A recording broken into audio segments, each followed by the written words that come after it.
Yivarechecha Adonai Bereshivrecha. Yaech Adonai panav elecha vechuneka. Adonai panav elecha ve'asen lecha shalom. O Senhor te abençoe e te guarde. O Senhor faça resplandecer o seu rosto sobre ti e te agracie. Tenha o Senhor misericórdia de ti e ponha em ti a paz. Shalom Adonai Alechem. Quem vos fala, pastor missionário Youssef Herzog Brickman, presidente mundial da comunidade Beit Shalom. Posso relatar nesse momento a experiência que eu tive no dia 27 de abril de 1975. Experiência qual tocou profundamente na minha vida, profundamente na minha religião, profundamente na minha vida social em geral. Eu era uma pessoa que aos 10 anos de idade havia cruzado de América. Logo após passei por uma pobreza muito grande, mas pela misericórdia de Deus e o grande amor de Deus, Deus me deu uma posição social muito grande. Em 15 anos passei de mendigo para um industrial. Mas o plano de Deus na minha vida era outro, totalmente diferente. Eu que era praticante ortodoxo do judaísmo mais fechado e sem nenhuma abertura, Deus tinha um plano na minha vida. Esse plano que Deus tinha na minha vida não era plano de riqueza, não era o plano de posição social. Deus me fez subir no auge da glória financeira, mas também Ele me fez descer no baixo para que eu conhecesse o outro propósito que Ele tinha na minha vida. Desde o meu nascimento, eu fui uma pessoa problemática, problema de saúde envolvia-me, o coração. Durante muitos anos eu tive problemas gravíssimos do coração. Quando estava em Buenos Aires, na Argentina, em 1960, era uma pessoa que não entendia o idioma latino, nem espanhol, nem português. Foi para mim muita dificuldade, muito problema. Consegui me adaptar à vida latina, à vida ocidental. Mas, como um bom judeu ortodoxo, eu tinha certeza que o Senhor estava comigo, que Deus era Deus de Israel, era Deus do universo, era o Deus que não desamparava, que o meu povo, o povo judeu, tinha um Deus, e que nesse Deus nós devíamos confiar as 24 horas do dia. O propósito de Deus na minha vida foi muito além do imaginável e compreensível. Uma pessoa com um problema terrível do coração, que teve inumeráveis infartos de coração, mas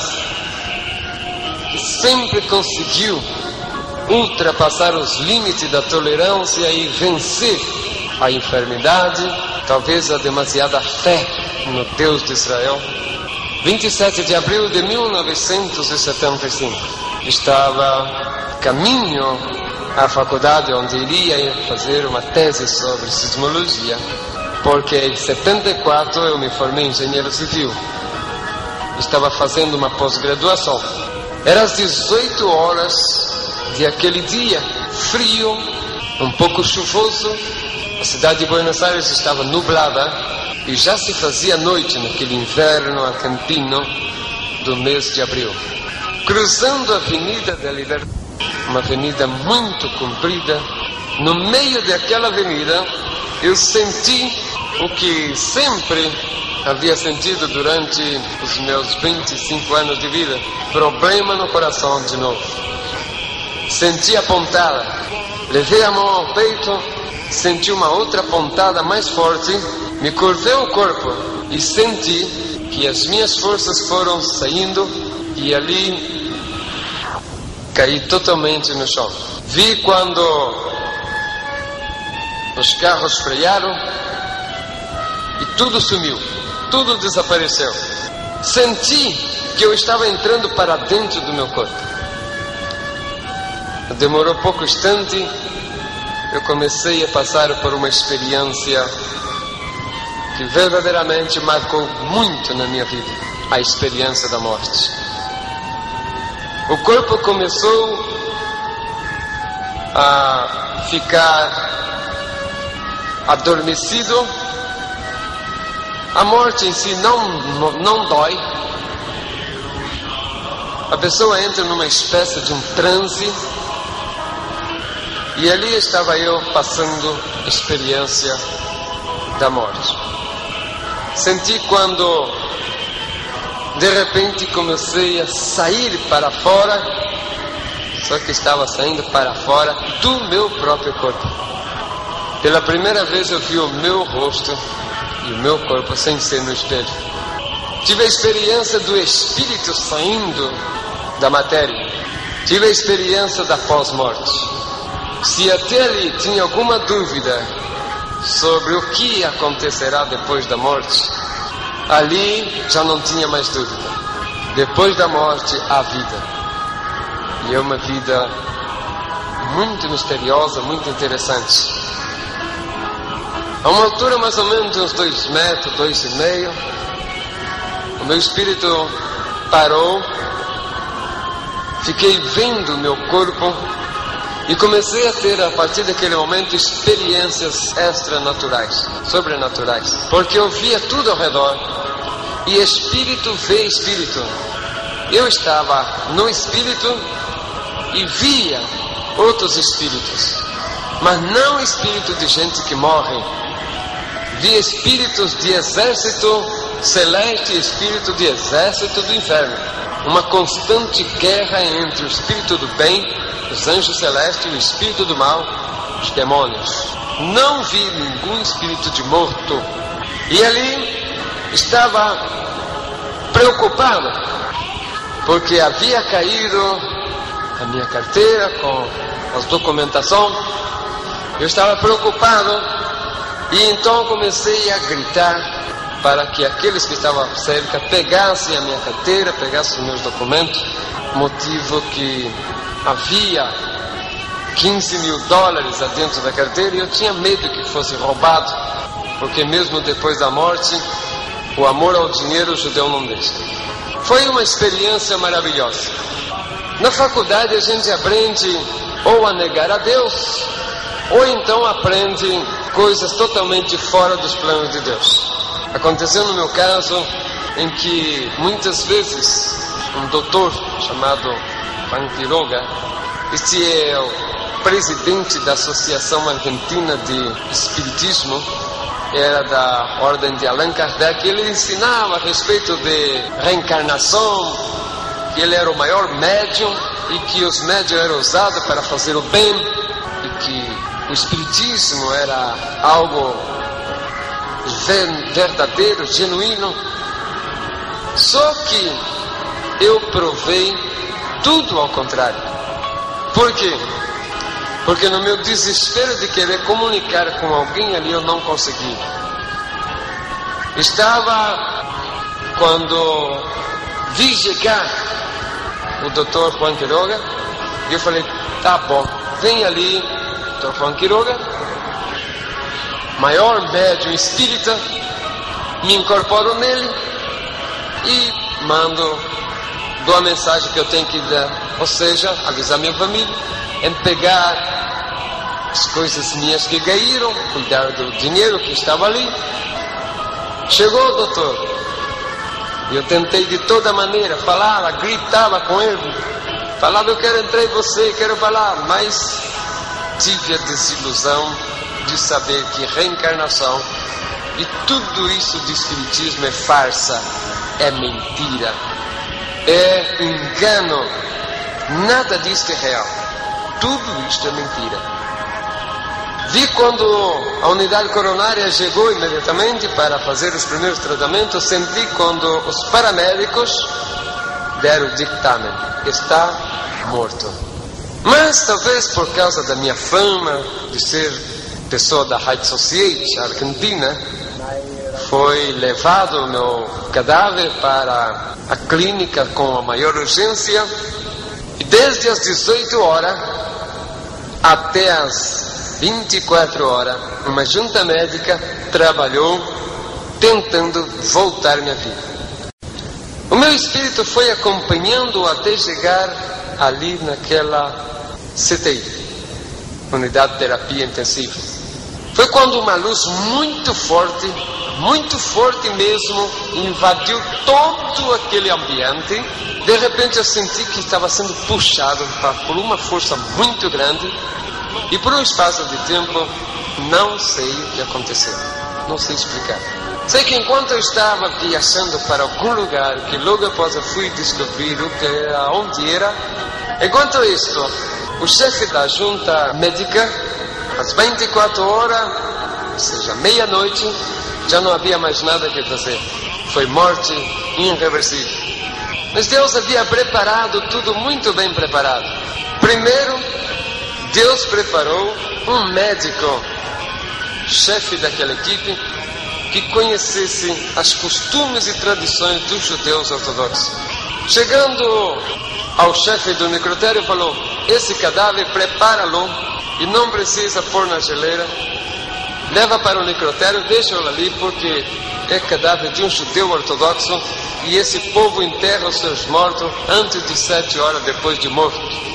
Aproveitou ele para fazer o chamado aos meus povo para avisar que eu tinha morto indefetivelmente. Mas aconteceu que Deus havia preparado muito bem tudo. Era nesse dia 27 de abril, dia de Erev Pesach. O dia 28 seria Pesach, ou seja, 2 dias santos judeus chamados Yom Tov. E nesses dias judeu não toca cadáver. Coincidentemente, o Pesach daquele dia 28 combinou com a Páscoa do dia 29, portanto, era feriado cristão. E durante 3 dias eu não fui enterrado, porque judeu não podia tocar cadáver durante o tempo das suas festas. E o 3º dia era feriado cristão, e cemitério judeu não é aberto nesse dia, porque quem trabalha são só gentios. Portanto, os judeus falaram: ele já está na geleira, vamos esperar passar o feriado, passar os dias santos, logo após nós fazemos o enterro. Ali ficou o meu cadáver, em um canto daquele necrotério. Um anjo do Senhor estava aguardando. Muitas pessoas perguntam: como pode ser que esse homem passou 70 horas morto, não apodreceu e ninguém deu conta daquilo? Primeiro, fazia muito frio, como disse, abril na Argentina é tempo de inverno e faz frio. Fazia mais ou menos 5 graus, portanto deu para conservar o corpo. Segunda, era o propósito de Deus. Terceiro, ninguém ia reparar por um cadáver a mais ou a menos em um necrotério municipal, onde todos os mortos da cidade e da região metropolitana são obrigados a passarem por ali primeiro, antes de ser liberado o corpo para enterro. Portanto, por lei legal e por lei divina, o meu corpo ficou ali, sem que ninguém tocasse. Muitos cadáveres entram ali por dia, 200, 300, 400, e ninguém vai se importar por um a mais ou um a menos que está encostado lá no campo. A parte, era propósito de Deus que eu permanecesse ali, intocável. Um anjo cobria enquanto eu estava viajando para algum lugar do infinito. Em um devido instante, me apareci de novo no espaço onde tudo era celeste, não havia nuvem, não vi nenhum movimento, e senti que fui parando a velocidade quando viu um movimento que vinha ao longe, umas centelhas, e aquela centelha veio se cercando, até que diante de mim, no meu espírito, se apresentou uma grande caravana, e essa caravana era anjos celestes, anjos dos mais belos, anjos maravilhosos, resplandecentes. Do meio desses anjos maravilhosos começou a aparecer um outro ser, muito mais maravilhoso, muito mais importante. Eu reconheci, era o Senhor, era o Mashiach, o Cristo que eu esperava. Sabia que era o Mashiach, porque dentro das sinagogas, os rabinos nos falaram que o Mashiach viria, e que a vinda do Mashiach seria com uma grande coroa na cabeça, e nessa coroa havia 12 pedras, debaixo dessas pedras estaria escrito o nome das 12 tribos de Israel. Vi essa coroa, vi a vestimenta gloriosa desse ser, vi também as pedras e debaixo dela o nome das 12 tribos, vi o resplendor da glória do Mashiach.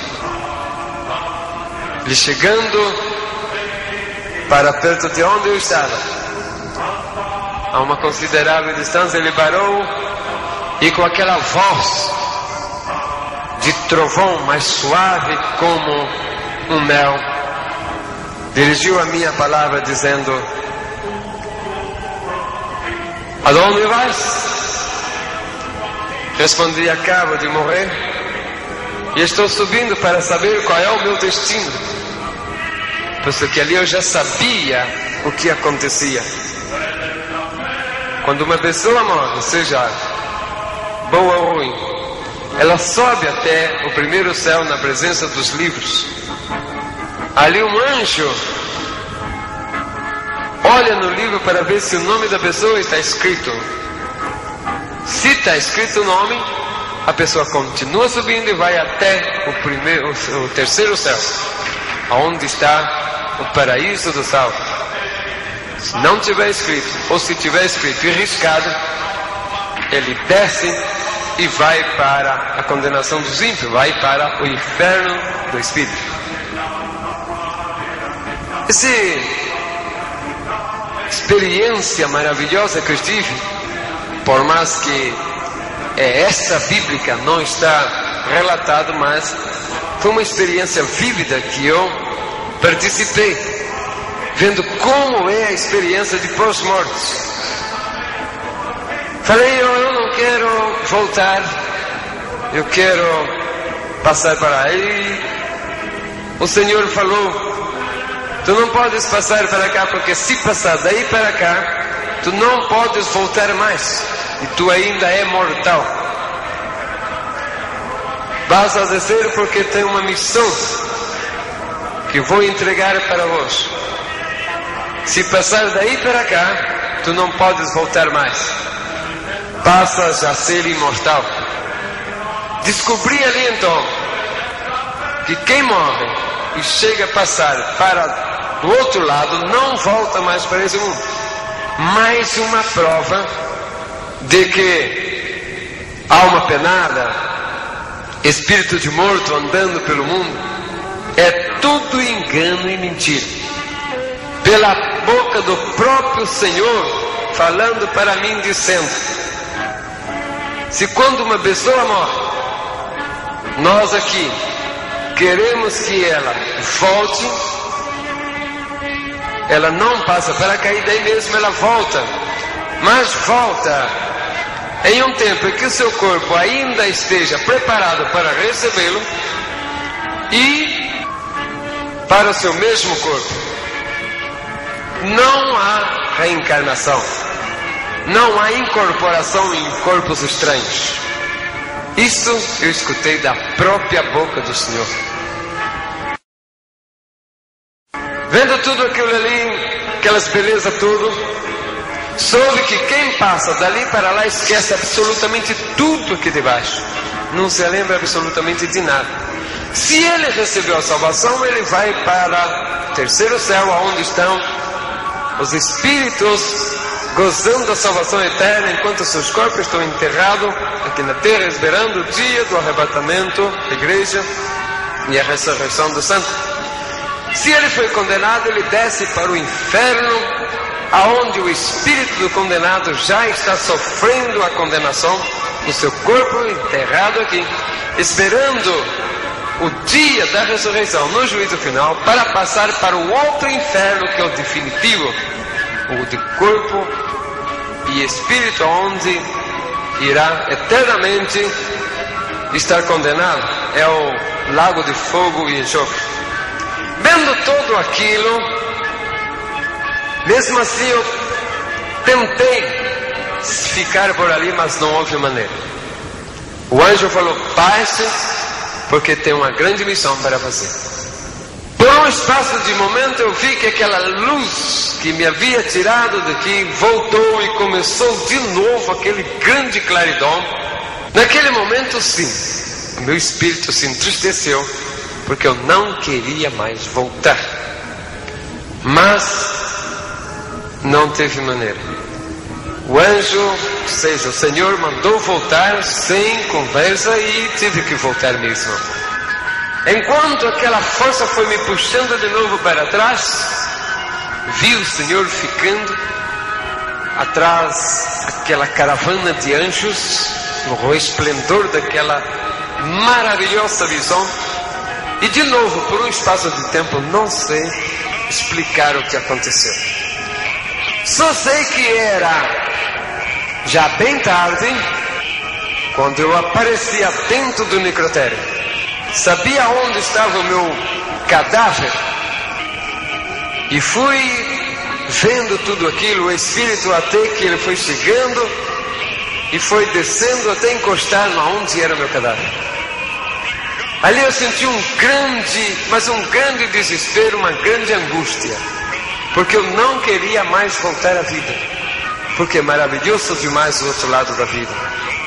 Naquela angústia, naquele desespero, não teve jeito, não houve maneira de ficar. Tive que voltar mesmo, por ordem divina, para cumprir uma missão evangélica que o Senhor iria dar depois.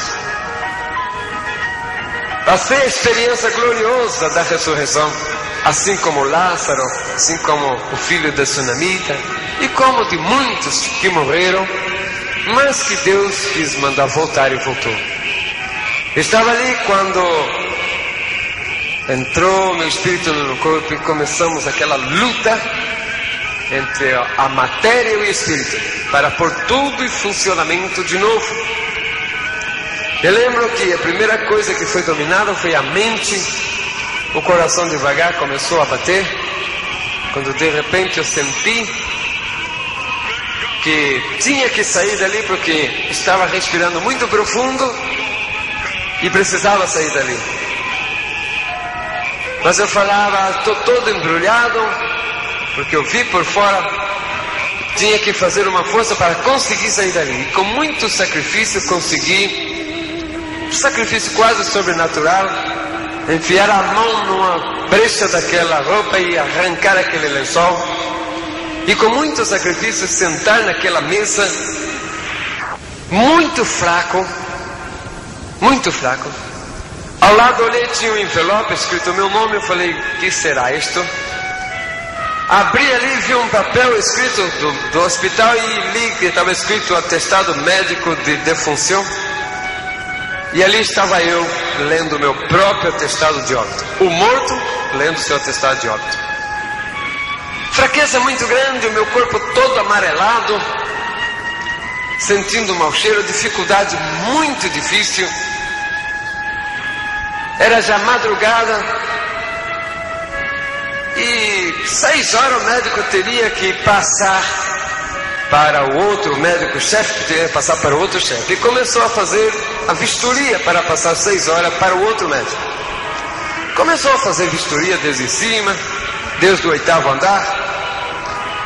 Administração visto, presidência visto, lugar dos médicos visto, laboratório visto, enfermaria visto, farmácia visto, e foi descendo. Chegou a hora dele passar pelo necrotério. Visto de um lado, visto do outro, passou o necrotério bem grande, mais ou menos uns 15 metros por uns 10, uma porta de uns 2 metros. Quando ele foi passando, olhou para dentro e seguiu. Eu vi que ele olhou, mas justo nessa hora eu levantei a cabeça para olhar para o lado da porta também. E ele passou direto. Eu falei, puxa vida, passou um médico aí, ou passou alguém, e eu não dei sinal. Mas daí eu fiquei olhando e vi que aquele médico começou a voltar com a cabeça meio não acreditando no que estava vendo, parou, esfregou o olho um pouco e olhava, esfregava de novo, olhava, e parece que ele estava incrédulo. Não sabia o que estava acontecendo. Para ajudá-lo, eu dei um sinal com a mão. Ele se espantou terrivelmente. Abriu os braços mostrando para o meu lado, abriu a boca para gritar, mas não teve força. Ficou duro parado ali. Eu disse, puxa, doutor, ficou duro parado lá, e agora o que vai fazer? Eu não tinha força para falar. Começou a acontecer algo incrível dentro daquele hospital. Aquele doutor pobre ali parado, mumificado de tanto susto, medo, não sei o quê. Ainda senti quando a enfermeira foi chegando e disse, que passa, doutor, o que está acontecendo? Que está mirando para dentro. E ela chegou na porta, olhou para dentro. E eu dei um tchauzinho com a mão para ela. E eu só senti que a pobre foi olhando para trás e desmaiando no chão. Um aprosto caído no chão. Começou a aparecer o povo olhando e começou um verdadeiro caos dentro daquele hospital. O povo saía dizendo, tem um morto lá no cemitério, tem um morto lá no necrotério, tem um morto no necrotério falando. Passou pelo consultório, havia muita gente, umas 300 ou 400 pessoas, conforme me contaram depois. Passando lá o enfermeiro, tem um morto lá no necrotério que está sentado lá conversando. Não ficou ninguém, saiu todo mundo, sumiu, se espantaram. Muita gente saiu correndo e outros que tinham um pouco mais de coragem iam até lá. Começou a montar aquele monte de gente ali perto, olhando para ali. Aí eu, totalmente parado, aquela cor de defunto ainda, respirando com muita dificuldade. Muita gente encostado lá no porta e a notícia correndo por todo lado. Foi um corre para lá e um corre para cá, um salva quem possa naquele hospital. Por todo lugar ia falando, passava pelo lugar onde estavam os internados. Tem um morto sentado lá no necrotério. Até os que estavam internados levantavam da cama. Muitos deles com o soro saíram, quero ir lá ver, quero ir lá ver. E foi amontoando, médico, enfermeiros, doentes, todo lá na porta. Mas ninguém tinha coragem de chegar até onde estava. Ficava só lá longe na porta. O mais interessante que aconteceu é que todo mundo naquele espanto, naquele medo, lá pelo 7º andar tinha uma pessoa que estava paralítica, já há 1 ano e pouco, que tinha caído do andame, tinha ficado paralítico, estava em cadeira de roda. Chegou a notícia, tem um morto lá no necrotério e que está falando, ele, isso é mentira, isso é boneco de cera, não acredita nisto. Eu vou lá ver. E desceu, ele teve mais coragem, porque foi descendo e foi devagarzinho, chegando até onde eu estava. Chegando lá, ele ria, aquela risadinha dele de não acreditar. O povo muito espantado, mas ele não acreditava. Alguns que estavam de longe também não acreditavam, mas não tinha coragem de chegar perto. Ele foi chegando perto, na cadeira de rodas, sem mais coragem. Começou a dar volta, redonda, umas 2 ou 3 voltas, e rindo, fizeram o boneco de cera tão bem feito. Mas eu já estava com meu olho já há muito tempo parado, não tinha força para fazer nenhum movimento, já estava embasado. Eu, naquela hora, fechar os olhos um pouco para lubrificar os olhos, já estava ardendo. Foi justo quando ele ia passando que eu pisquei o olho. E ele viu e se assustou. Na hora trocou-lhe a cor. Ele ficou espantado. Virou a cadeira de novo, veio para bem debaixo de onde eu estava. Olhou e perguntou para mim, você está vivo mesmo? E eu balancei a cabeça, fazendo o sinal de que sim. Falei, tô. Naquele momento, o pobre do homem ficou assustado demais. Nisso que ele tinha entrado, ele segurou a roda. E junto com a roda, ele segurou o freio da roda. E ficou travado. Naquilo que eu falei, estou, ele virou no maior desespero, todo assustado, boca aberta, olho muito arregalado, e foi querer fugir, mas não tinha jeito. Ele empurrava a cadeira e a cadeira estava travada.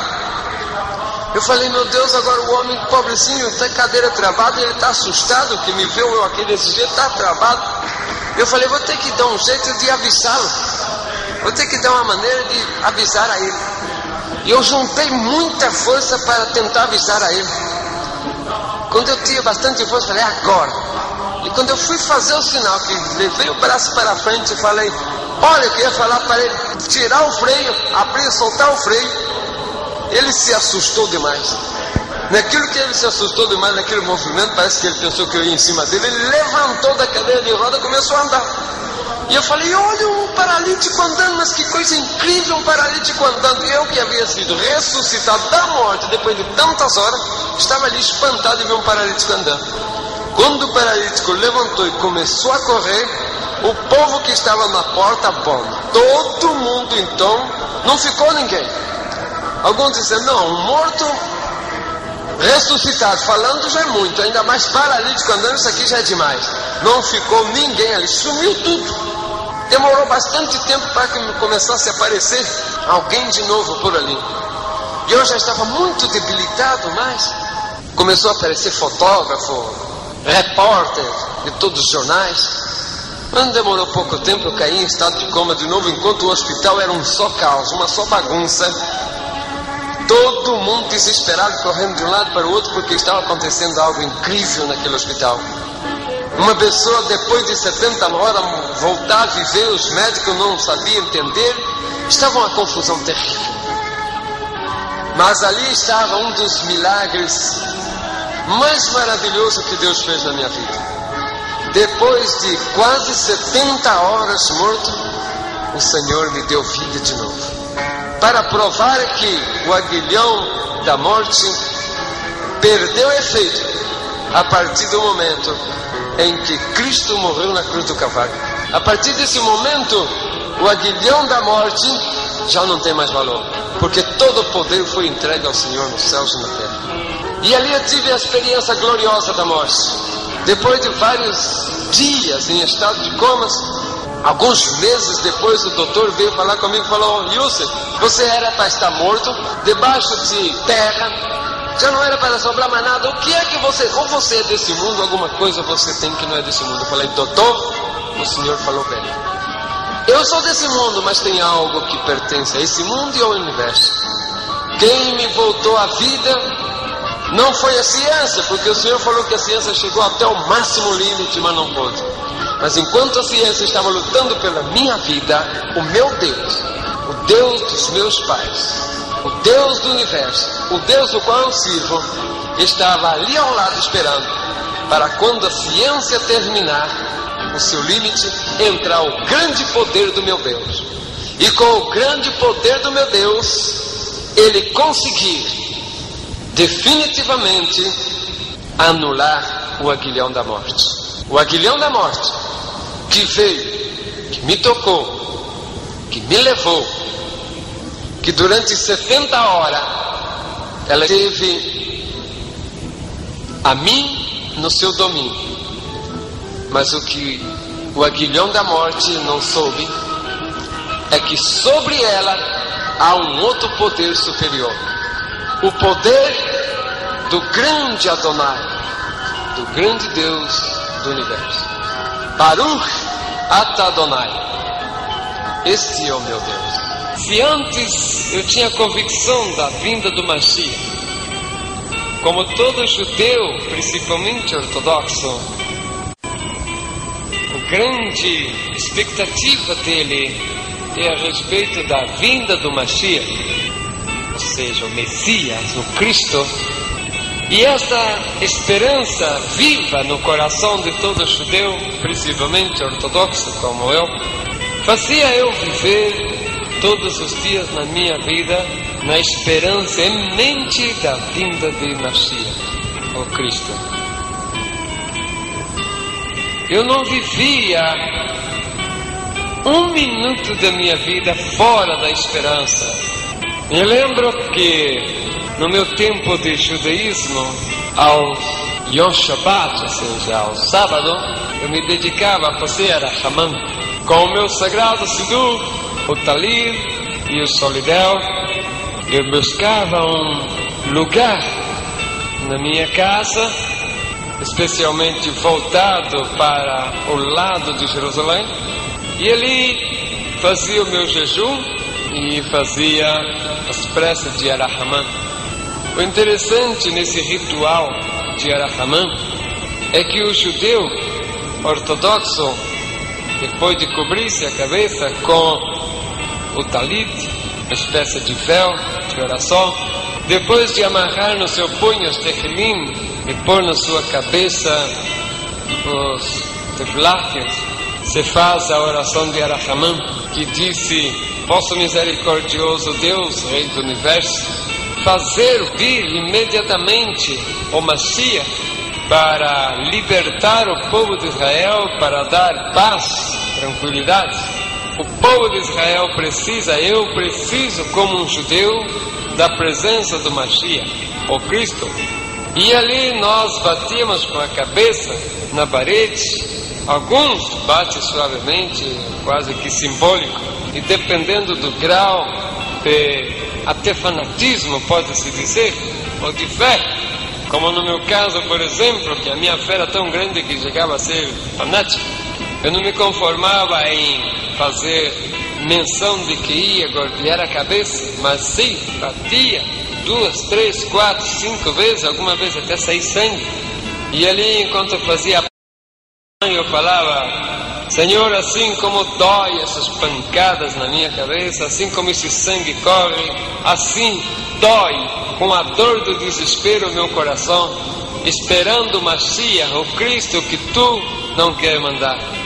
E ali nós fazíamos o Arachamã.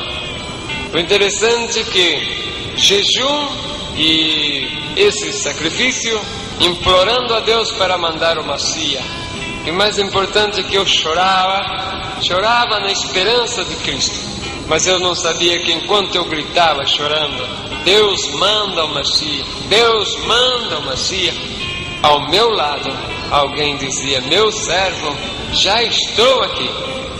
Mas a lei severa, as tradições judaicas, a cultura ortodoxa, os costumes, regras, o temor, o respeito, enfim, a escravidão da lei me fazia eu ficar cego de não ver o Senhor já ao meu lado dizendo: eu já estou presente.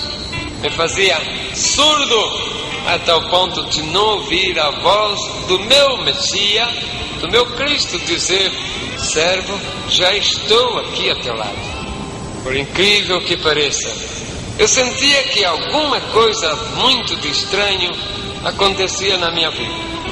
Fui a descobrir depois que era o próprio anjo do Senhor que tentava quebrar a barreira, tentava quebrar a resistência que havia na minha vida judaica ortodoxa. Como judeu ortodoxo, eu era um bom praticante. E eu, em todos os rituais, fiel em todas as festas, fiéis ao meu Rebbe, fiel a tudo quanto diz respeito à cultura, tradição do meu povo. O Mashiach é a esperança de todo o povo judeu. Ele tem certeza que ele virá e que não vai demorar. Aconteceu nos dias de 78, 3 anos depois da minha morte e voltar à vida, conheci a que hoje é a minha esposa, Sara Kathleen Carlos, Sara Britman, uma jovem que, como eu também, totalmente órfã de parentes. Ela ainda era muito jovenzinha, contava com 13 anos, ainda incompleto, quando nos casamos. 2 judeus ortodoxos, ela ultra-ortodoxa, ou seja, muito mais severa do que eu. Foi um amor fulminante. Como nós éramos da descendência judaica, entramos para os rituais que a força da lei exige, nos casamos. Fomos de lua de mel, visitamos vários países. Na volta, nós passamos, depois de 6 meses de viagem, estávamos de regresso para Buenos Aires, onde nós moramos até o dia de hoje. Quando, passando por Brasil, nós resolvemos ficar numa cidade litorânea de Santa Catarina, chamada Camboriú, onde nós éramos sócios de um hotel.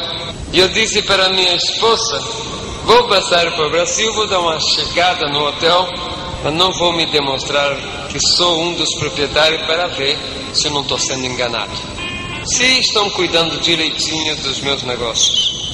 Resolvemos ficar ali naquele hotel. Separei um apartamento normal, paguei a diária normais, sem me identificar.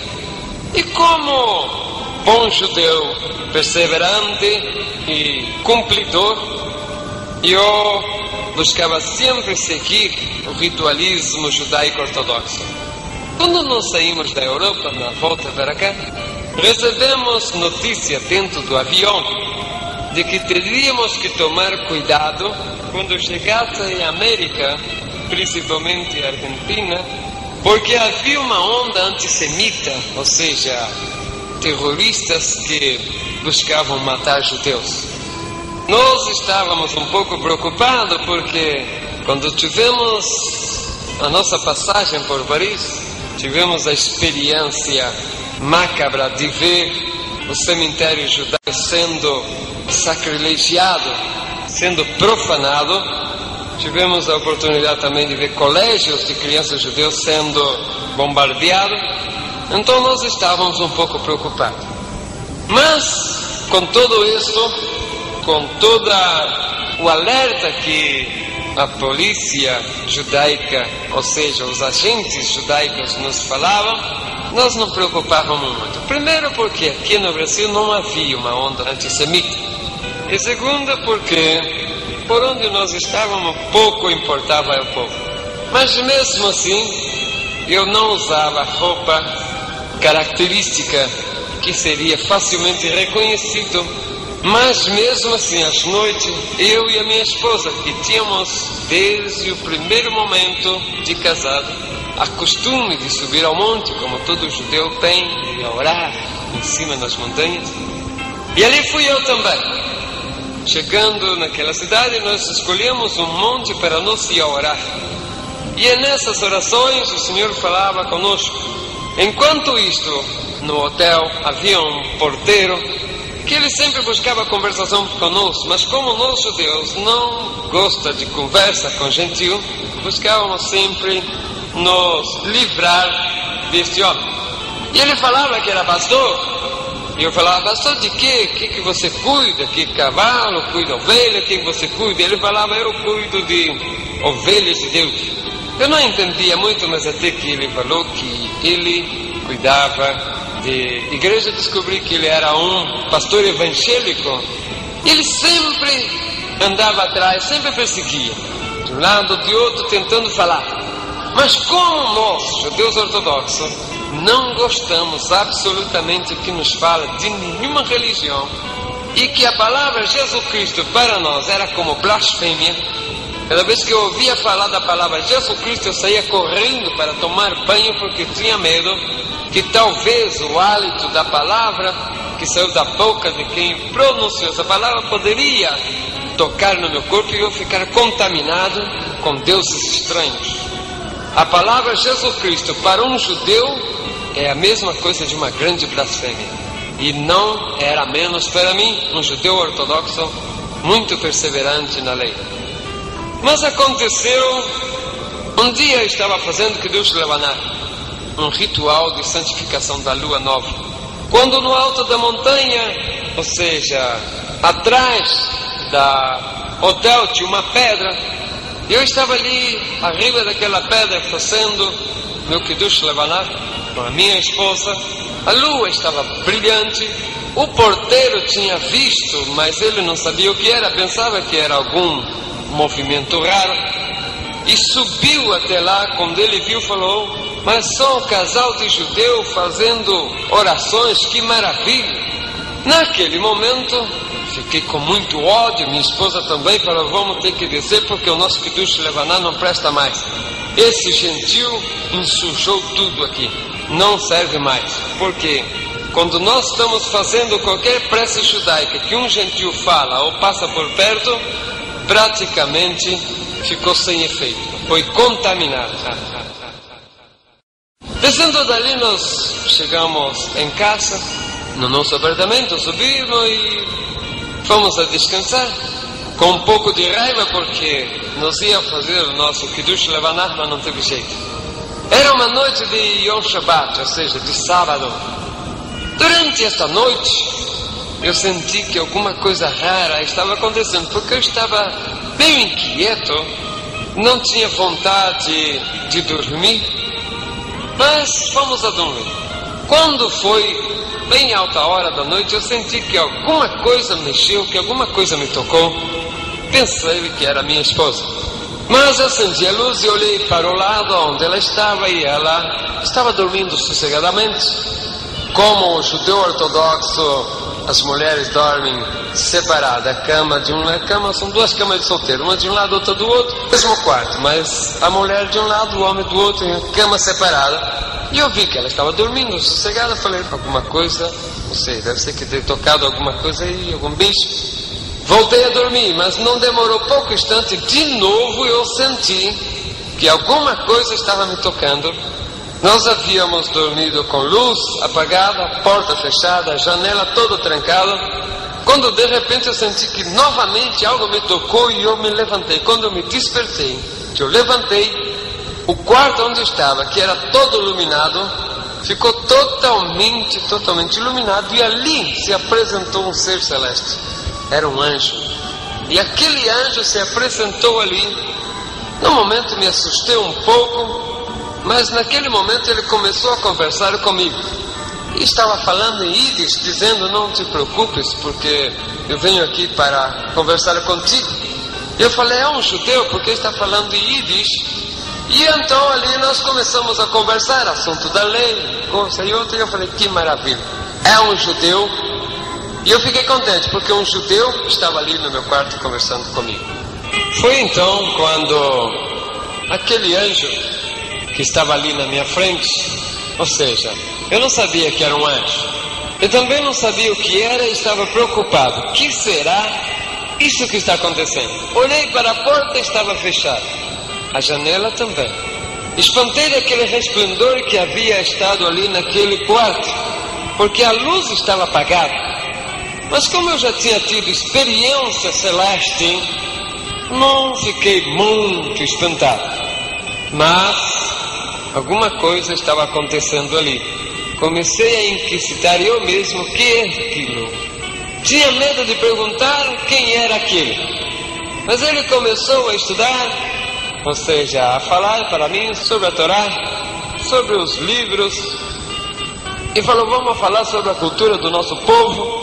E nós começamos a conversar sobre o nosso povo, sobre a nossa cultura.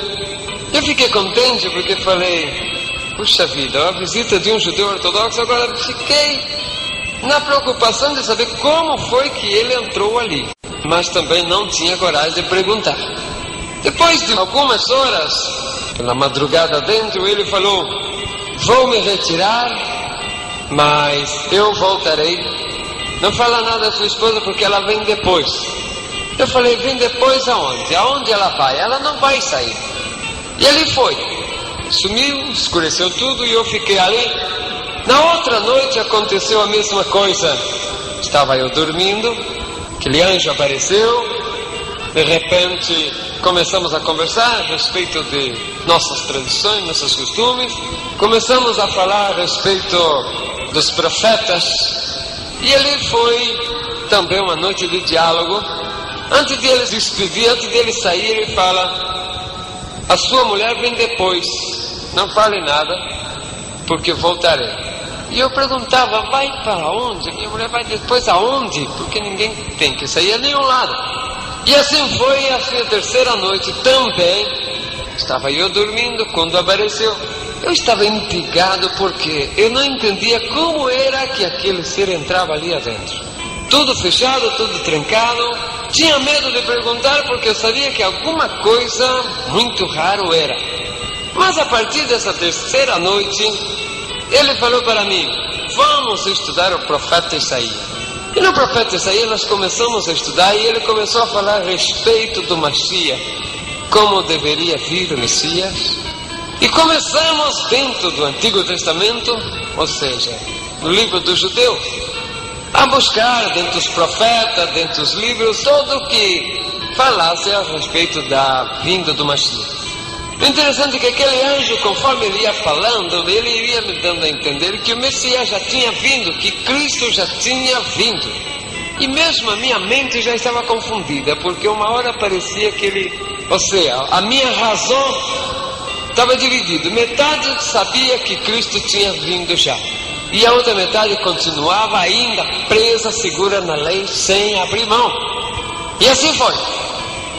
No terceiro, no quarto, no quinto dia, ou seja, noite, eu brigava com aquele anjo. Eu falava: isso deve ser espírito maligno, deve ser espírito de cristão, isso deve ser obra de macumba de cristão. Mas eu não me atrevia a perguntar. Foi quando, na sexta noite, nós tivemos uma discussão muito profunda. Eu defendia a lei a unha e dente. Muitas vezes eu brigava, eu achava bravo, mas ele, na sua calma, na sua tranquilidade, tinha muita paciência para comigo. Eu falei: eu tenho que destruir esse espírito de cristão que está me atormentando aqui. Foi quando eu tive a ideia de dizer: vou fazer 10 perguntas difíceis, fazer um concurso de perguntas bíblicas, e ele não vai responder. Eu falei: olha, nós vamos fazer o seguinte, amanhã eu vou fazer para você 10 perguntas. Se você responder, você continua vindo na minha casa, tudo bom? Se não, você vai embora, eu continuo cristão, tudo bom? Ele aceitou e dizendo: mas se eu responda, você vai aceitar que Cristo já veio? Olhei para ele e falei: olha, eu sou capaz até de virar cristão se você me ganhar. Pensava como um cristão queria ganhar de um judeu. Amanheceu o dia, eu saí correndo para buscar uma sinagoga. Descobri que São Paulo tinha rabinos ortodoxos e fui a ele e falei: rabino, tem uma cristão que toda noite entra na minha casa. E ele se assustou, disse: como você deixa cristão entrar dentro de sua casa? Gentil. Eu falei: esse goi entra dentro da minha casa, mas eu não sei por onde ele entra, não sei como ele faz. E então contei para aquele rabino que eu fiz com ele. Ele falou: vamos fazer 10 perguntas difíceis. E ali o rabino formou 10 perguntas. E ele falou: olha, se é aquele povo cristão comum, esse não tem problema. Esse que fuma, bebe, esse não tem problema porque esse não sabe por nada. Agora há um problema. Se for de uns cristãos fanático que anda a Bíblia abaixo do braço, esses são perigosos. Esse povo sabe demais. Mas ali eu falei: deve ser desses. Mas a 10 perguntas é: se ele responde sim, ele perde. Se ele responde não, ele também perde.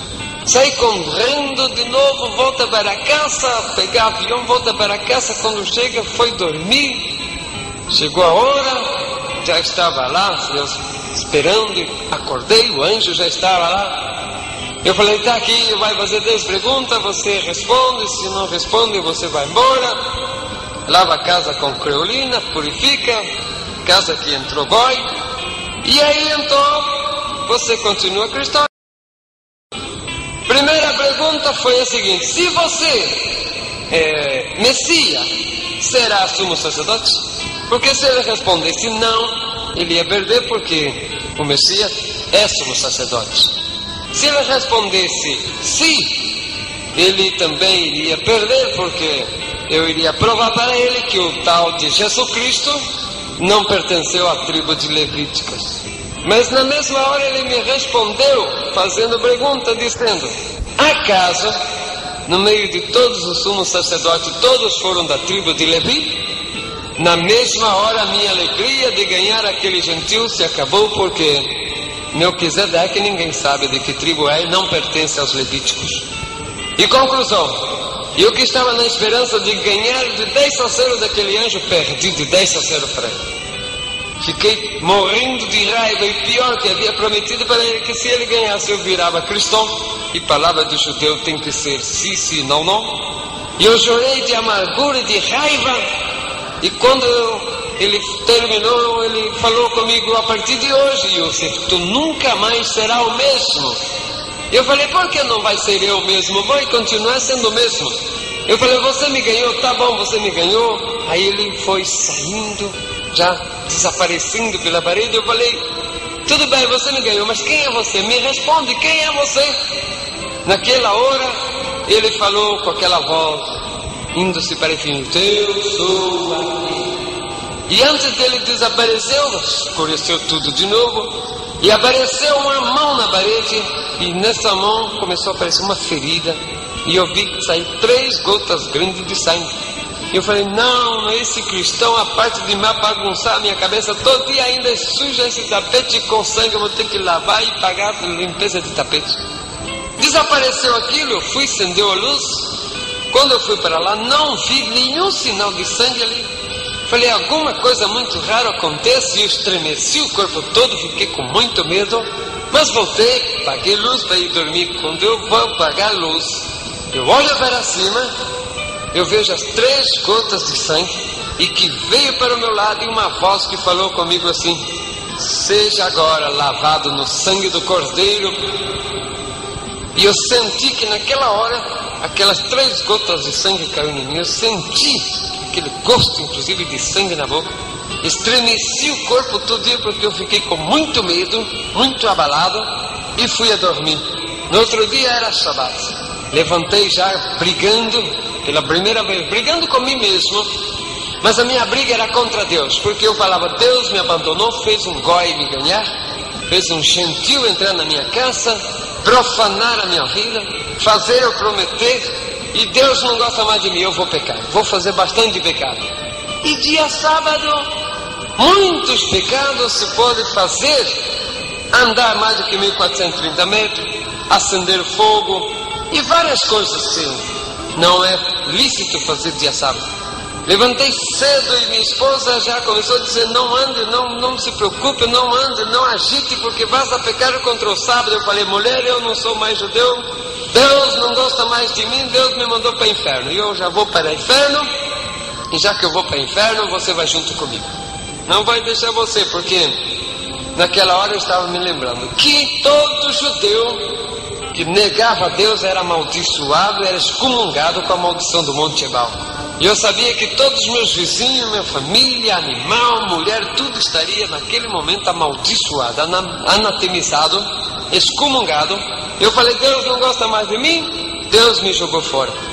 E foi ali que eu comecei a andar. Chegou a noite, naquela noite de sábado, eu comecei a andar, a esposa chorava.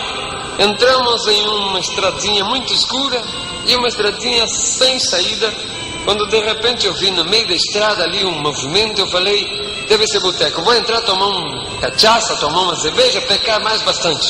E mulher entra, tu vai entrar também, assim nós vai dois para o inferno. Quando eu entro, que eu vi mulher sentada de um lado, homem sentado de outro, que olha para a frente, quem estava lá? Era o porteiro, era o pastor. Eu falei: igreja de cristão, deixa eu sair daqui. Falei: não vou sair daqui não, mas melhor do que pecado de tomar cachaça é prostituir contra Deus, é adorar outro Deus. E vou sentar aqui. Falei: agora a esposa entra, fica prostituída de pecado com outro lado de adorar outro Deus também, nós vai para o inferno, todos dois juntos. E ele entrou, e eu sentei de um lado, ela sentou de outro, e o pastor falou: o casal de judeu veio na igreja e fez a igreja, vamos receber, seja bem-vindo, em nome de Jesus. Eu falei: quem tira esse nome, tá, deixa vai, tá embora com essa porcaria. E ele ficou, e ele falava do tal de Jesus. A pregação daquela noite foi: vinde a mim, vós que estáis cansados e oprimidos, e eu vos libertarei. E ele começou a falar que Jesus era rei de Israel, que Jesus era o salvador da humanidade, que Jesus era o rei dos judeus. E eu comecei a ficar com raiva, e eu falei: eu vou bater nesse pastor.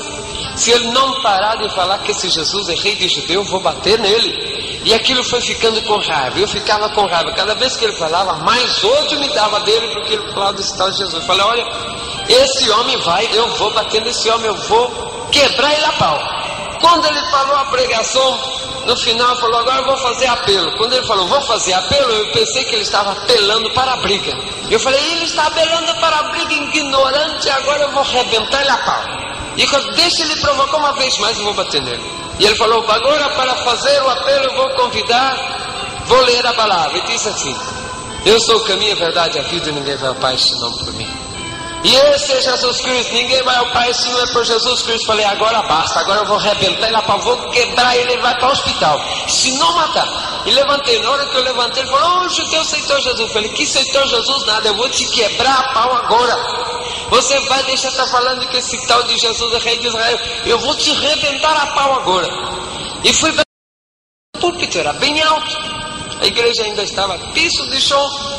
E fui ali para a frente, a esposa levantou e falou, isso meu mente, nós dois, nós quebra ele a pau. Chegou na frente, ele olhando, eu olhava para cima, um lugar para subir lá em cima na púlpita, ele falou, ajoelha aí que nós vamos orar por você.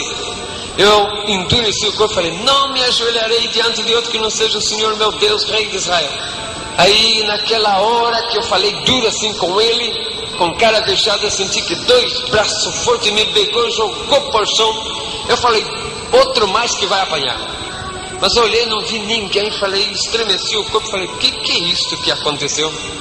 E esse pastor era baixinho, mas nessa hora eu olhei e esse homem estava grande. E eu falei, não importa, ele vai apanhar assim mesmo. Olhei para ele com tanto ódio. Naquela mesma hora eu senti que outra vez aquela mão me tocou e me foi levando até me cair, bater com a cara no chão. E ele começou a chorar e de repente eu não sei mais o que começou a acontecer. E daí uns 20 minutos, a esposa também tinha ali chorando. Daí uns 20 minutos eu levantei, já não sabia o que fazer, porque começava a pular, começava a falar em algo que não entendia. Por fim eu cheguei e falei para ele, ei, porteiro, vem. Que é isso? Eu falo vários idiomas, não sei o que está acontecendo, não consigo me segurar, falo uma coisa que não entendo. Ele falou, igreja, o judeu acabou de aceitar Jesus, já foi batizado com o Espírito Santo. Eu falei, batismo do Espírito Santo, o que é isto? Ele falou, vem sobre todos aqueles que recebem Jesus, é o batismo do Espírito Santo. E ali foi uma maravilha, porque começou aquele movimento, e eu estava, batismo do Espírito Santo, eu começava a pular, e começava a glorificar, e eu não sabia o que era aquilo, não conseguia me sustentar, me segurar. A esposa ficou assustada, nós fomos embora para casa, no meio do caminho, junto com os irmãos, e falando de línguas, e também não tinha jeito de me segurar, dentro de ônibus, falando de língua, não conseguia me sustentar, me segurar. Chega em casa, nós ficou parado, descansando um pouco, não tinha jeito, de repente começava de novo a falar língua, esposa assustada, que é isso? Eu falei, não sei, coisa de cristão, batismo no Espírito Santo que chegou e me pega, todo momento batismo no Espírito Santo me pega, não sei o que passa e que me segura. Fomos dormir, mas não tinha jeito, daí de hora em hora, de novo batismo no Espírito Santo. Falar, mulher, batismo no Espírito Santo, está pegando de novo. Está pegando de novo e eu não estou aguentando, e já levantava falando de línguas e aquilo já não me segurava mais. Numa hora ela ficou nervosa, falou, olha que esse batismo no Espírito Santo chegar, você me avisa, porque eu vou expulsar esse batismo no Espírito Santo. Falei, tudo bom, agora bom. Ela deitou, eu também deitou. Quando foi lá pelas tantas da madrugada, de novo levantei com o corpo todo pegando fogo e já comecei, falei, mulher, batismo no Espírito Santo, está chegando de novo. Está chegando, está me pegando. Ela falou, vou arrancar esse batismo no Espírito Santo agora. E veio, quando ela veio, me tocou em mim. Quando ela tocou em mim, também começou a pular e a falar. Eu falei, mulher, segura ele, não deixa ele sair. Eu falei, não tem jeito, já me pegou a mim também. Aí então a noite inteira já começamos a lá abraçados os dois, falando em línguas e glorificando e dançando no Espírito, e já pronto, ninguém segurou mais. Quando nós conseguimos nos calmar um pouco, eu falei, mulher, você falou que ia expulsar o Espírito Santo, o que aconteceu? Ele falou, não sei se batismo não consegue expulsar, mas é gostoso demais. Que é isso, que gostoso esse de cristão? Amanheceu o dia, nós esperou o homem chegar e falou, pastor, vem falar para nós que esse batismo no Espírito Santo que pegou aí, pegou a esposa também essa noite. Aí eles foram explicar para nós o que era. Falou, não, isso batismo no Espírito Santo É uma vez só, depois de manifestação. E ele entregou a mensagem poderosa. Entregou para nós o Novo Testamento. A partir de ali, nós falamos, nós aí cristãos, então, subimos para o monte para orar. E ali ficamos orando durante muitas horas. Um dia de madrugada, nós estávamos orando quando nós vimos em visão um leão muito grande. Minha esposa falou, é o leão da tribo de Judá. E ele falou para nós, a partir de agora tudo não será mais o mesmo. Uma grande missão está sobre vós. Vocês viverão para levar o meu evangelho. Vá para casa para arrumar tudo, porque eles irão aí pelo mundo inteiro falar da minha palavra, porque eu chamei vocês para esta obra. E a partir dali nós saímos, fomos para a Argentina e lá nos preparamos e saímos para o mundo para evangelizar. E já há 46 vezes que temos recorrido levando a mensagem. E foi glorioso a partir daquele momento em que Jesus me tomou, me jogou por terra e fez o que quis de mim. Mas graças a Deus, hoje eu posso louvar a Deus, porque o Senhor tocou na minha vida. Conheço a Jesus desde aquele então, desde quando Ele me pegou, me batizou com o seu Espírito, sem que eu ainda não era cristão. Levantei para bater num pastor, mas levei uma surra do Senhor, tão gostosa e maravilhosa. Graça e paz da parte de Deus para todos os ouvintes. Estamos aqui entregando a última parte do testemunho sobre a minha vida, testemunho que começou em 1975, quando eu passei a experiência da morte. Logo após, em 1978, eu me converti ao cristianismo, e com o cristianismo recebi a promessa do Senhor de grandes bênçãos e de uma grande missão, que o Senhor iria preparar-me para esta grande missão. Corria-se os anos, desde 1978, eu e a minha esposa recorrendo os países, África, Américas, todas as 3 Américas. Pela primeira vez passamos aqui por Brasil em 78. A segunda vez nós havíamos ido para o Equador, de lá Colômbia, Venezuela, e entramos por Santa Helena, a Roraima. De ali viemos com a família até Cuiabá, no Mato Grosso. Quando a minha família ficou numa cidade perto de Cuiabá, porque por ordem divina, por revelação divina, eu iria evangelizar as florestas amazônicas. Preparei tudo, deixei a família acomodada e peguei o indispensável e fui para a grande missão que Deus havia preparado e mandado para mim. Foi quando aconteceu a minha ida para a Alta Floresta Amazônica. Comecei a trabalhar no evangelismo ali para os índios, para os povoados, principalmente a Amazônia geográfica, Mato Grosso do Norte, Pará, Rondônia, Acre. Depois de muito tempo dentro da floresta, cheguei à cidade de Alta Floresta, no Mato Grosso. Para mim já teria ali terminado a minha missão. Estive por vários lugares do Pará, estive por vários lugares de Roraima, por ali fui também até o Pico da Neblina. Entramos em território venezuelano, onde evangelizamos uma enorme quantidade de brasileiros que trabalhavam na fronteira buscando ouro. Até que eu pensei, já está pronta a minha missão, vou embora para casa e de lá vou embora para a Argentina. Não sabia a que dia era e nem que hora era o dia em que eu cheguei na cidade de Alta Floresta. Havia perdido o relógio, noção do tempo, havia perdido tudo.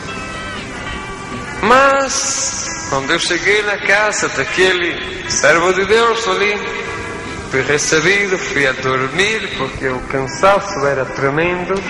Quando me levantei, tomei um banho e logo após fui sentar à mesa. recebi uma ordem do anjo de alimentar-me bem. Terminei de alimentar-me, me alimentei muito bem naquele dia. Me fui a recostar-me um pouco mais, quando o Senhor falou para mim: levanta-te, tome o caminho que vai para a terceira. A terceira é uma estrada que faz a circulação em toda a cidade de Alta Floresta. Conforme a voz do anjo, eu saí dali, me fui para aquele lugar aonde o anjo me havia falado, terceiro, andando baixa a direção do que me pudesse vir, porque eu não sabia aonde estava indo, sabia que tinha que ir por ali. Quando eu cheguei em um lugar, o anjo falou: entra na floresta. Entrei dentro de uma floresta muito grande. Encontrei naquela floresta uma grande árvore caída e subi ali naquela árvore e senti uma espécie de cansaço, mareo. Eu falei: meu Deus, é o meu coração. E agora estou a 10 quilômetros da cidade, estou a 800 quilômetros da minha casa, vou morrer aqui, ninguém vai me encontrar no meio dessa floresta. Mas naquela hora eu escutei a voz dizendo: não tema, meu servo, porque não é o que tu estás pensando. Trouxe-vos até aqui para fazer uma viagem, enquanto estarás o teu corpo aqui a dormir, guardado por o anjo. Tu irás comigo visitar lugares aonde pouquíssimo tiveram o privilégio de ver maravilha maior, porque foste escolhido para ver essas coisas. O anjo falou: depois que você voltar, verdadeiramente você vai precisar de um coração novo, porque não vai resistir depois de ver o que tenho a mostrar-te. Mandou fechar o olho. Quando eu fechei os olhos, eu vi uma visão, uma mão vindo para o meu lado, e naquela mão havia um coração. E ele disse: receba um coração novo, para que quando voltes, resista o que vas a ver. E ali então eu senti que um coração novo entrou, porque eu senti a força de um coração novo. Foi naquele momento em que eu senti que estava indo para algum lugar, porque eu senti uma força me puxando, e era aquele anjo, porque ele disse: agora vamos. De repente eu me encontrei em um lugar onde na minha frente havia um grande muro. Olhando ao lado, eu vi mais 4 pessoas. Isso que estou relatando para vós, em algum lugar do mundo tem mais 4 pessoas falando a mesma coisa. Naquele grande muro tinha um portão, e foi se abrindo aquele grande portão, e apareceu um anjo e fez sinal para nós. Seguimos aquele anjo. Quando entramos em um túnel, uma espécie de um túnel muito brilhante. Ao terminar de passar aquele túnel, nós estamos numa altura, e olhando para baixo nós vimos uma cidade imensamente grande. Não tinha fim essa cidade, nem para um lado nem para o outro ela tinha fim. Olhando para trás não vimos mais o muro, e tampouco não vimos mais o portão. Ali estávamos nós em espírito arrebatado. Tínhamos a forma do corpo, havíamos recebido um corpo, parece que um corpo energizado, umas vestimentas celestes. Eu não havia morrido. Muitas pessoas falam: ele morreu 2 vezes. Não, nessa vez o meu corpo estava dormindo, não estava morto, estava dormindo, enquanto o meu espírito, com um corpo energizado, estava vendo e recorrendo esses lugares. Fomos descendo, e o anjo à frente, nós fomos descendo até que os nossos pés, do nosso corpo energizado, encostou sobre as ruas daquela cidade. Olhando, começamos a deparar a grande beleza, grande maravilha, o grande resplandor daquela cidade. As ruas lisinhas e brilhantes, a cor dourada, e falei: é totalmente de ouro. O anjo falou: ruas de ouro é a cidade de Deus Altíssimo. Ali naquela cidade era maravilhosa. Não havia casas comuns, não havia prédios, não havia fábrica, nem comércios, nem barracos. somente mansões, imensas mansões, feitas em pedras preciosas, no meio de jardins de belíssimas flores. A beleza daquilo é indescritível, não tem como explicar a beleza de tudo aquilo. Era maravilha demais. Me maravilhava de ver o esplendor tão grande daquela cidade. Eu estava tão maravilhado com o esplendor daquela cidade quando o anjo falou: estás pensando na luminosidade da cidade? Eu falei: sim, não vejo sol, não vejo nenhum luminar. Ele falou: porque esta cidade é iluminada pelo Cordeiro de Deus. A glória do Cordeiro de Deus é que ilumina essa cidade. E ali nós fomos andando, vimos rio com água cristalina e a cidade toda prontinha, mas sem habitantes. Só a cidade ali prontinha. De repente começamos a entrar em uns jardins e no meio daqueles jardins nós começamos a ver seres celestes. Anjos andavam no meio daqueles jardins. Ao longe nós visitamos um grandiosíssimo palácio, mas imensamente grande, maior do que algumas cidades. Suas 12 torres muito grandes subiam assim nas alturas. E cada vez que íamos acercando para aquele palácio, mais era um movimento de seres celestes, de anjos, até que chegamos adentro daquele palácio. O movimento ali era muito grande. A beleza é indescritível. O luxo é indescritível. Não tem como explicar para você, meu ouvinte, a beleza de tudo aquilo ali. Olhando aquelas maravilhas, nós vimos ali anjos, uma enorme quantidade de anjos. Vimos ali a organização tão maravilhosa. A primeira organização de anjos que nós vimos, anjos que descia e aparecia ali, e o anjo falou: esses anjos são os mensageiros de levar as bênçãos para as igrejas. E o anjo nos ensinou, nos explicou qual era o trabalho daqueles anjos. Ele disse: quando lá embaixo, no mundo, um pastor ou um dirigente abre o trabalho, nesse momento sai daqui os anjos mensageiros para aquela igreja e entram dentro da igreja, vê qual é o problema, qual é a dificuldade, qual é a enfermidade que tem todos ali. E ali ele sobe até as celestiais mansões de Deus, pega a solução do problema. Enquanto ele está subindo, outro anjo já está ali dentro. Durante um culto, centenas e centenas de anjos entram e saem dentro do culto, buscando benefícios para o povo que está dentro do culto. Vimos aquela maravilha quando nós seguimos e entramos em um grandiosíssimo salão. A beleza é indescritível. Um grande livro estava ali, ao lado tinha um anjo, de um lado tinha uma grande orquestra, do outro lado um grande coral.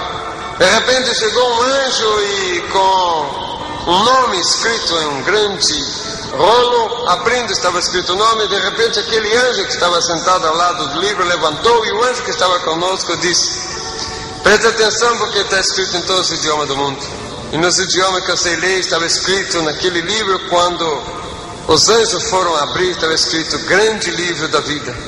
Ele foi aberto, aquele livro. Vi quando aquele anjo molhou alguma coisa como se fosse para escrever num líquido vermelho. Quando começou a escrever ali em cima o nome, conforme ele ia escrevendo, a tinta que era vermelha ia transformando-se em ouro. E o nome que era escrito ali não era o mesmo nome que o anjo trouxe, era outro. E nós descobrimos que o nosso nome é outro no céu.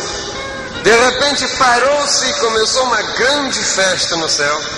Os anjos começaram a alegrar-se, raios e trovões por todos os lados se ouvia, relâmpagos, as estrelas corriam de um lado para outro. O coral e a orquestra celeste começou a tocar, e o anjo falou: vamos ter que parar, porque no céu agora é festa. Eu perguntei: por que é festa? Ele disse: porque alguém lá embaixo levantou a mão e aceitou ao Jesus como o único Salvador. E toda vez que alguém levanta a mão e aceita Jesus como o único Salvador, o seu nome é escrito no livro da vida, e os céus param para festejar uma vida que se converteu ao Senhor.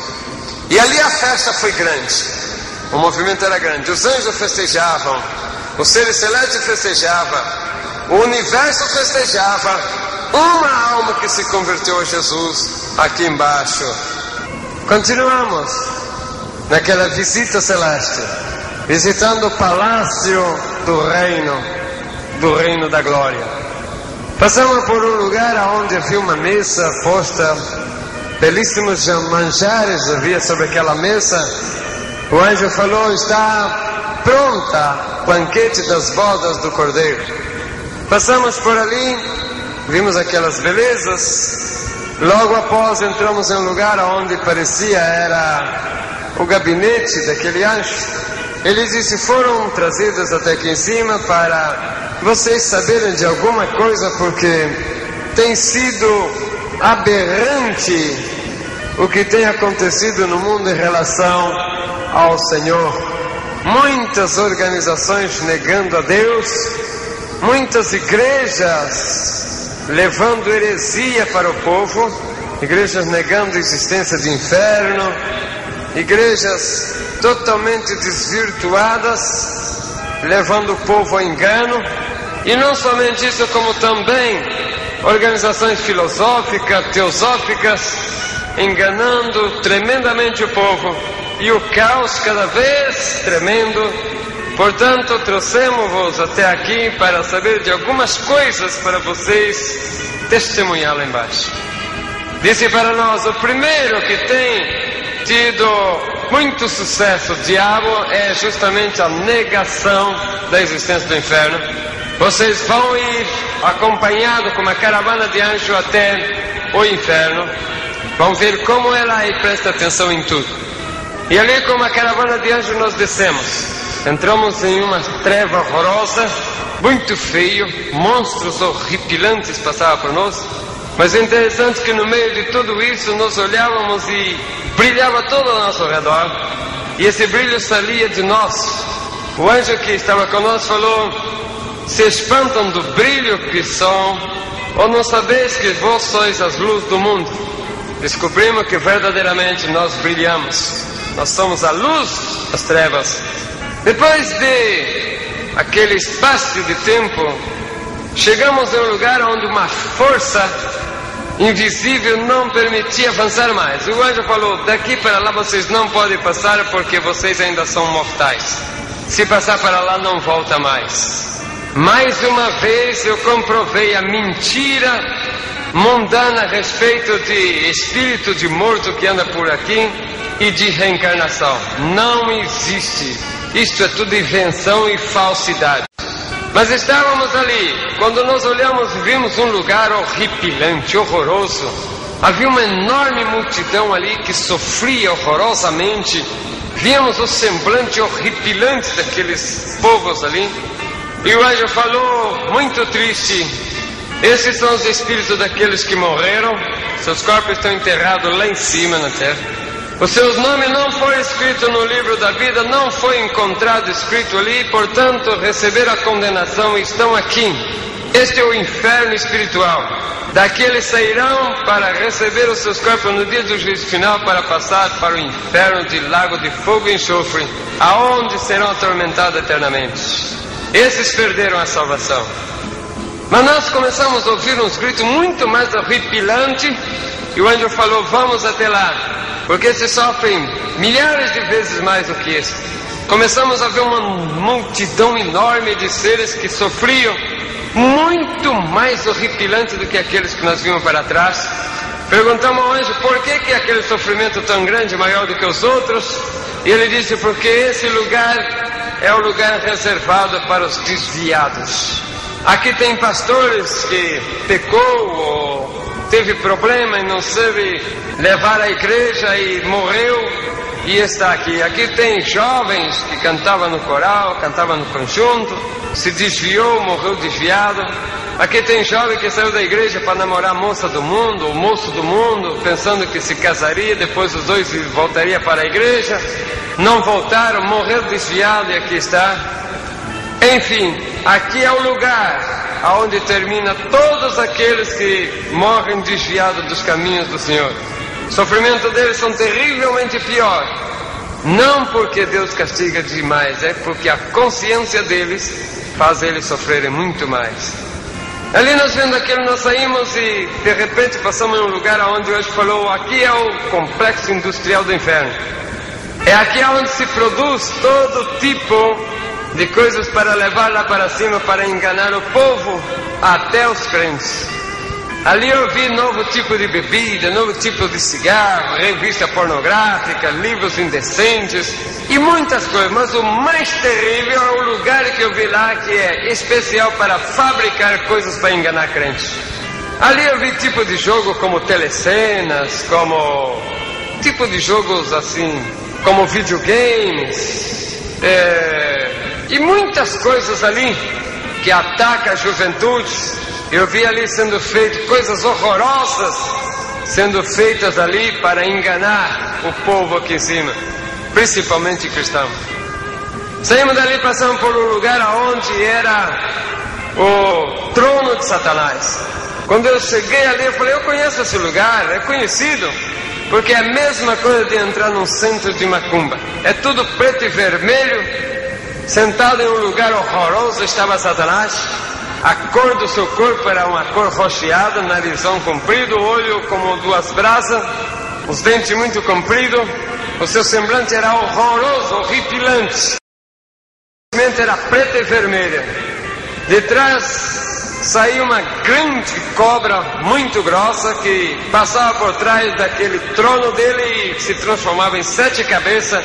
O anjo falou para nós, são as 7 guias, 7 linhas do Espiritismo. Atrás dele havia 3 seres andando, todo coberto, andando para lá para cá com a cabeça baixa. E ele falou assim, como Satanás gosta de imitar tudo a Deus, ali está a trindade satânica. São os tais orixás. Orixá não é nenhum ser celeste não, são 3 demônios do inferno. E ali eu vi aqueles orixás. Ao lado vi também 2 cachorros brigando.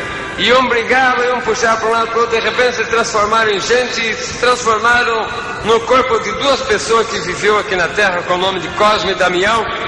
E um brigava porque brigava por um tal de caruru, por um tal de comida que fizeram aqui. Um falava, não, foi o Cosme que fez, outro, não, foi o Damião. De repente se transformaram em cachorro de novo. Portanto não são 2 santos, são 2 cachorros que moram no inferno e que vivem comendo as comidas que fazem para eles. Os demônios existem e eles comem tudo aquilo que os cavalos, que os adoradores deles fazem aqui. Nós vimos aquelas coisas horrorosas. Nós vemos o demônio, os pombagira, vários tipos de pombagira, inclusive pombagira gay, que leva o jovem para a prostituição masculina, e muitas coisas horrorosas e horripilantes nós vimos ali. Nós vimos o demônio do banheiro. Demônio de banheiro é aqueles que, quando começa um culto, ele vai lá para dentro do banheiro e de lá fica chamando quem está dentro da igreja.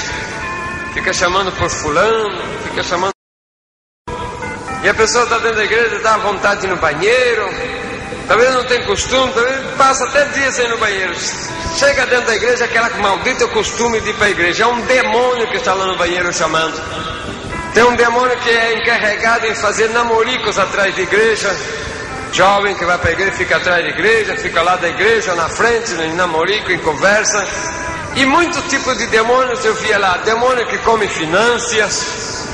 Saímos dali, depois de ver tudo aquilo, saímos e muitas outras coisas viram que não dá tempo, porque foi muita coisa que nós vimos. Na nossa vida nós passamos por um lugar onde o anjo falou que aquele era o 3º céu. E ali nós vemos um paraíso.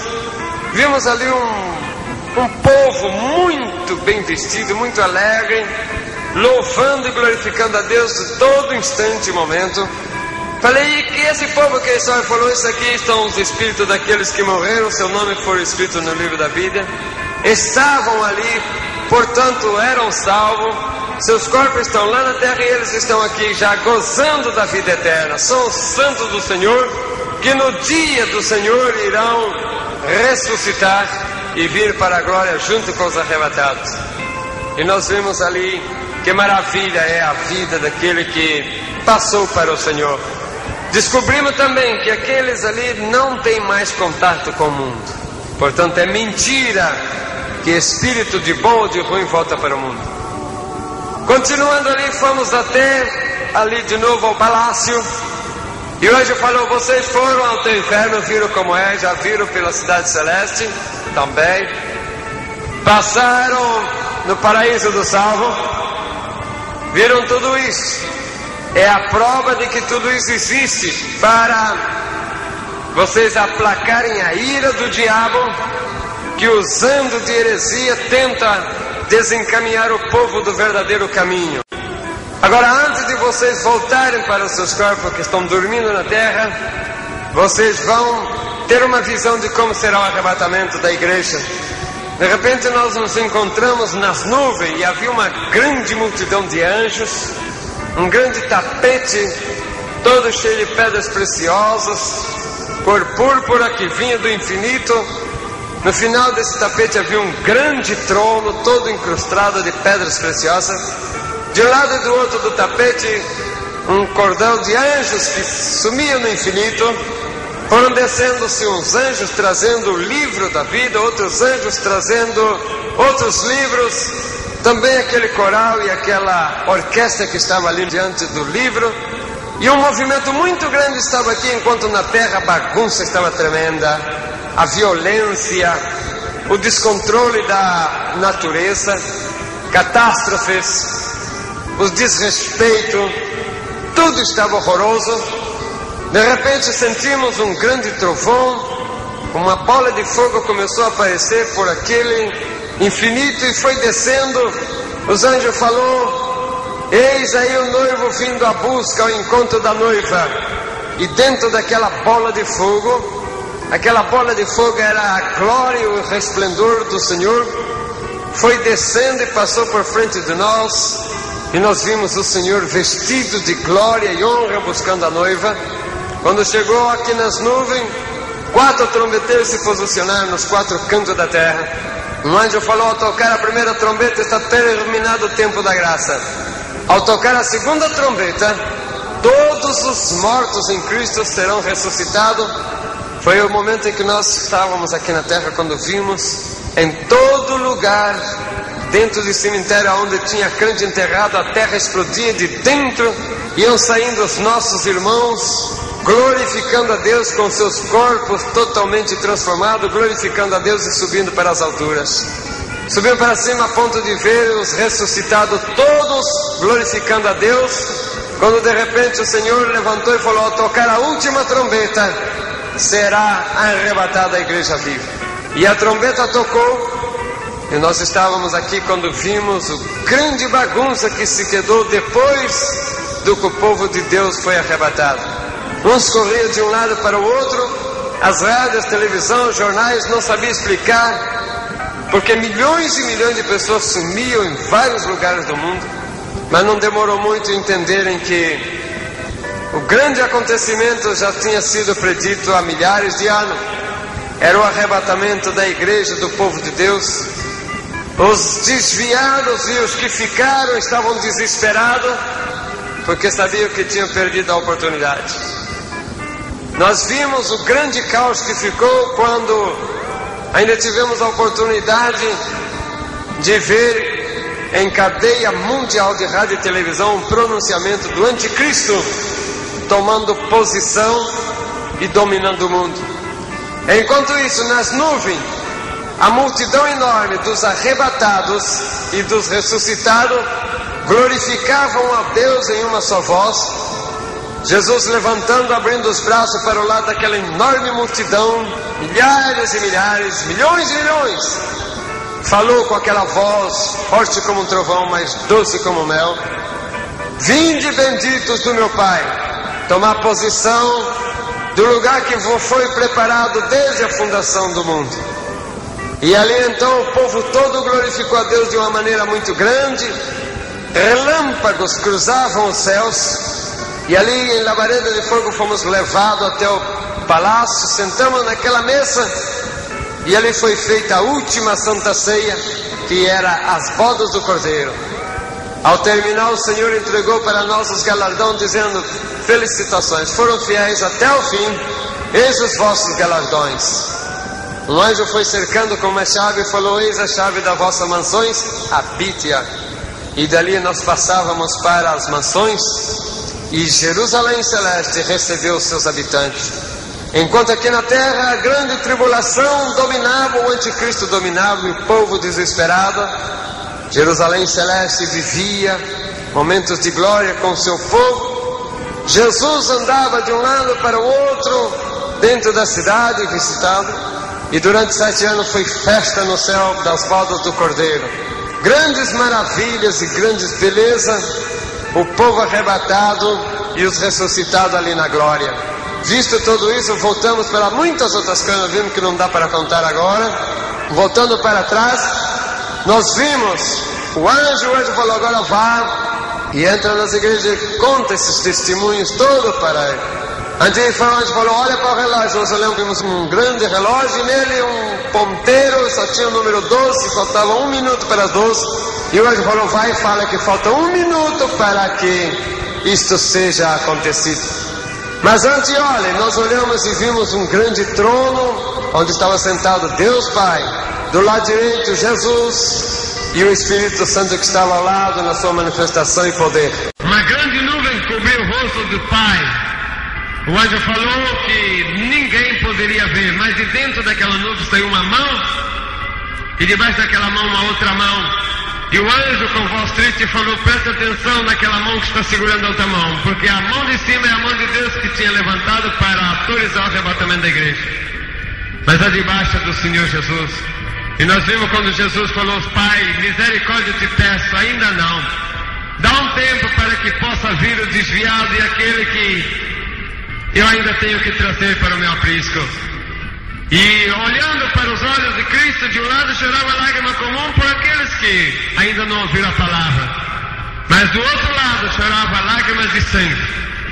E aquelas lágrimas de sangue era pelo desviado, era por aqueles que ouviam a palavra, mas não queriam obedecer.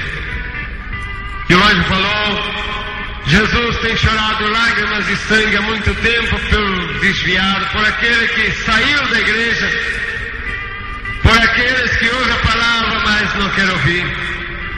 Vai e diga que muito em breve Jesus vai buscar a igreja, e que o desviado continua sangrando Jesus, para que ele volte, e para que aqueles que ainda não se acercaram voltem logo, porque Jesus em breve estará nas nuvens juntamente com a caravana, e será o arrebatamento da igreja. O povo de Deus virá para a glória no exato momento de tocar a última trombeta. Portanto, fiquem com essa mensagem: Cristo está chegando. Estás preparado?